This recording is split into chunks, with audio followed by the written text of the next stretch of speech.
السلام عليكم ورحمة الله وبركاته. أعوذ بالله السميع العليم من الشيطان الرجيم من همزه ونفخه ونفثه. بسم الله الرحمن الرحيم. رب اشرح لي صدري ويسر لي أمري واحلل عقدة من لساني يفقه قولي. رب زدني علما. سبحانك لا علم لنا إلا ما علمتنا إنك أنت العليم الحكيم. انشاءالله نن بسورة اعراف آیت نمبر 130 وایو. الله تعالی دی وینا حق دا کولو توفیق راکړي. الله دې موږ تاسو ټول په دې قرآن کریم باندې پوه کړي. الله دې عمل کولو توفیق راکړي موږ تاسو ټول ته آمین. فرعون باندې چې کله د الله زبونه راغلل نو بیا به موسی علیه السلام ته ویلي چې موږ ته دعا وکړه د خپل الله نه چې موږ نه د عذاب لري کړي. نو موږ به ایمان هم راوړو او موږ به بني اسرائیل هم پرېږدو، آزاد به کړو. نو کله به هم چې عذاب لري شو نو بیا به دوی خپلو وعدو خلاف کو. نو بار بار خلاف کولو نه بعد الله تعالی اوس دې آیت کې فرمایي چې موږ بیا فیصله وکړله د دوی د هلاکولو. الله فرمایي فانتقمنا، بس موږ بدله واغسته، منهم د دوی نه انتقام واغستو.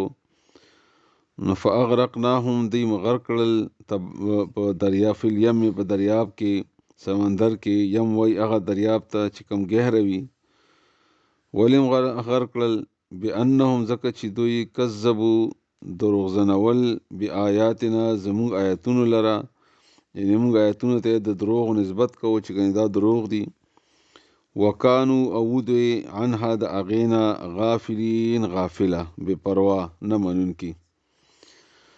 واقعي تفصیل خو نورو آیتونو کې هم دی، په همدې سوره اعراف کې هم دی چې کله فرعون باندې به بار بار عذابونه راتلل نو یو شپې د عذابونو نه دی تنګ شو، ایمان بیا هم نه وراوړی، بني اسرائیل بیا هم نه پرېښودل، خو د خپل تنګي په وجه یې بني اسرائیلو ته وویلې چې ځئ وځئ تاسو. نو موسی علیه السلام قوم ته حکم وکړو چې وختي وختي وځئ، فرعون پته نه لګي چې سبا بیا بل څه حکم کوي. نو هغوی شپې د شپې روان شول، خپل څه کالي یا څه سامانونه چې ورسره وو هغه هم روان کړل او خپل ګډې بیزې هم روانې کړې. نو چې تلل سحر شو، فرعون ته چې پته ولګېده نو هغه خپل فوج مشران یې راجمع کړل چې دا کار خو غلط وشو او دا خلک خو ایسارول غواړي.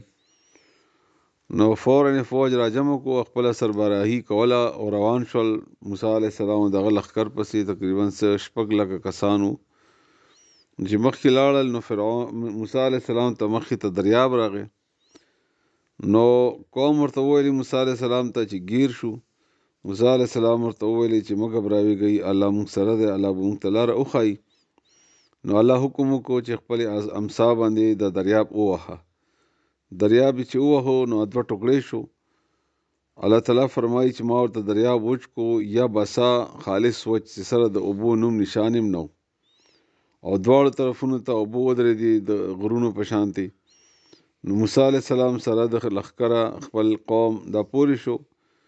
نو چې فرعون دریاب ته ورګډېدو نو زړه کې یره وه، خو بهرحال ورګډ شو، وچه لاره وه. چې سمې نیمې ته ورسېدل نو الله تعالی دریاب ته حکم وکړو، دریاب یې پرې راپرېښودو او فرعون سره د لښکره هلاک شو. او چې کله هلاک شول نو دریاب د دې لاشونه بهر راوایستل او فرعونیانو د دې تماشه کوله. هغوی هم بیا نو بني اسرائیل قوم د دې تماشه کوله کله چې فرعونیان هلاک شول، خپله فرعون هم. او فرعون ته خو الله ویلي وو مخکې نه چې زه به تا لاش راوباسم او تا لاش به بیا خلکو دپاره نمونه وي، عبرت دپاره. اوسه پورې هغه د مصر په عجایبګر کې پروت دی.